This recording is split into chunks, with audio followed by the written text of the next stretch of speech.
Hi YouTube.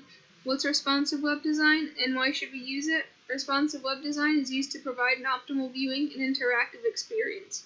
This means it's easy for navigating with minimal resizing, panning, and scrolling across a wide range of devices. Some of the top reasons to use responsive web design are for the SEO. It makes it easy for search engine robots to crawl and index the website. It's also good for easier long-term maintenance. Responsive web design is much easier to maintain because you only have to update one website instead of multiple. This would be tiresome and expensive, and a slight lack of an update in a website can harm the business by increasing the bounce rate. There's also increased sales. A well-designed website offers a friendly user experience and can make good use of the web content to drive sales.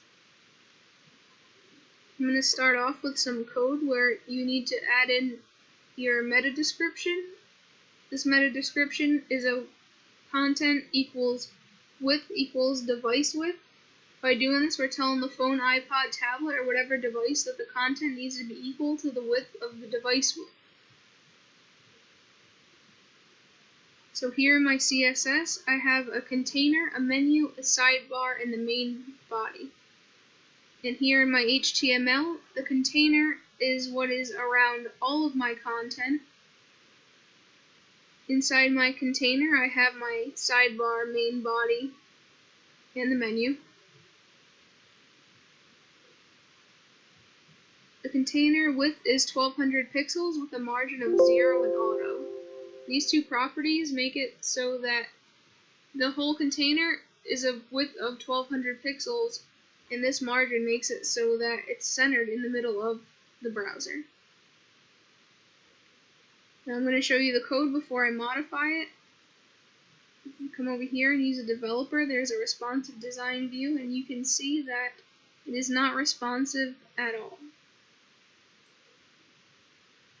Now if you come back here to my code, I have now added a media query with a media only screen with a minimum width of 641 pixels and a maximum width of 959 pixels. This will be good for tablets and larger phones. The container has a width of 100%. Now in the queries, you want to make sure that the container has a percentage instead of pixels. So I gave the menu a 50% width. The sidebar is 45. They should always add up to 100%. And then your main body is 100%. I left a little room for some margin. Come over here and refresh my page. Once I get down to 969, you can see that it automatically responds and changes.